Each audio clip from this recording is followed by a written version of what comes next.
রাত যত গভীর হবে নাজিরাবাদে তত জেগে ওঠে। পুরান ঢাকার মানুষ হচ্ছে খাওয়ানোর দিক হচ্ছে পেটুক, যখন খাওয়ান লাগবো তখন কেউ টাকার দিকে তাকায় না। সপ্তাহের ভিতরে যদি 7 দিন হয়, 4 দিনই মনে করেন যখন বিরিয়ানি তেহারি গরুর মাংস এটা লাগে পুরান ঢাকার মানুষের।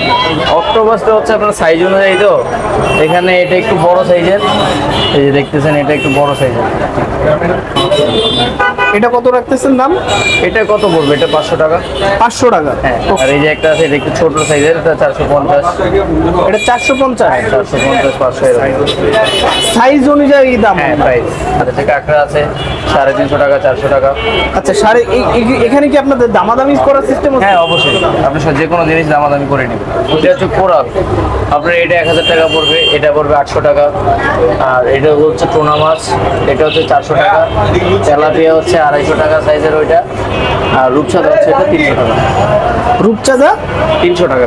300 টাকা। এখানকার পুরান ঢাকার মানুষ তো হচ্ছে আপনার বিরিয়ানি খেয়ে অভ্যস্ত, তো আমরা চাইতেছি যে পুরান ঢাকার মানুষ এখন এগুলো সি ফুড খাক, এই কারণে সি ফুডটা দেওয়া। কারণ বিরিয়ানিটা পুরান ঢাকা কিন্তু এই নাজিরা বাজার মোটামুটি বাংলাদেশে সবাই চিনে, ঠিক আছে, প্রত্যেক জেলার মানুষই আসে এখানে। তো বিরিয়ানির জন্য বিখ্যাত হচ্ছে নাজিরাবাদের। তো আমরা চাচ্ছি যে এখন যেন মানুষ নাজিরাবাদের আসে সি ফুডের জন্য, সি ফুড খাওয়ার জন্য, এই কারণে সি ফুডটা দেওয়া। রাত্রে ট্যুরে যারা বের হয় তারা সব দিক থেকে মানে কোনো দিক আর বুক খোলা থাকে না রাত্রে। বর্তমানে এইখানে মানে আছে মানুষজন খাওয়া দাওয়ার জন্য। আর এইখানকার তো ফেমাস হচ্ছে বিরিয়ানি।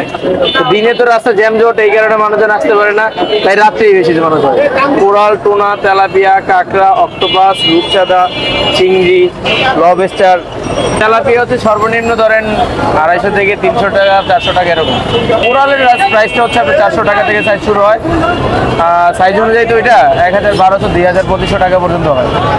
দিনে মানুষই নাজিরা বাজারে কম থাকে, কিন্তু রাত্রে 12টার পরে দেখবেন যে মৌমাছির মতন মানুষ খালি ব্যানম্যান করতেছে এদিকে খাওয়ার জন্য, এরকম হয় নাজিরা বাজারের অবস্থা। আর তাহলে কি পুরান ঢাকার মানুষরা ঘুমায় না খাওয়ার জন্য? 80% মানুষই দেখ না থাকে। পুরান ঢাকার মানুষ হচ্ছে খাওয়ার দিক দিয়ে হচ্ছে পেটুক। পুরান ঢাকার মানুষ বেশিরভাগই খাওয়ার জন্য মানে খাবারটা পছন্দ করে বেশি, ওদের বডির দিকেও তাকায় না যে আমি খাবার খেতে যে মোটা হয়েছে ওয়েট এগুলো দেখে না, যে টাকা পয়সার দিকেও তাকায় না, শরীর বাড়বো মোটা হয়ে যাবো এগুলোর দিকে তাকায় না। খাওয়ানোর সময় খাওয়ান, যেটা মন চাইবো তখন ওইটা। কিন্তু পুরান ঢাকার মানুষ বিরিয়ানিটা পছন্দ করে বেশি। পুরান ঢাকার মানুষের পরিশ্রম করে কম, ওগুলা যেই বাড়ি ভাড়া বুড়া পায় ওইটি দিয়ে ছেলে জায়গা, ওইটি দিয়ে মনে করেন খায় আরামায়েশ করে।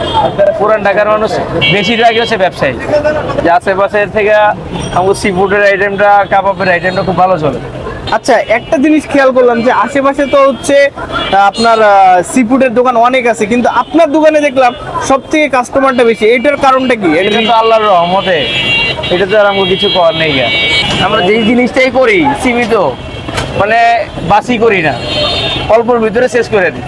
যেটা আমার আজকের দিনের জন্য যতটুকু লাগবে আমি ওইটাই করি, যার জন্য কোনো খাবার যেন বাসি না হয়। কাজী আলাউদ্দিন রোড, পুরান ঢাকা, নাজিরা বাজার চৌরাস্তা, আল কারিম সি ফুড অ্যান্ড কাবাব।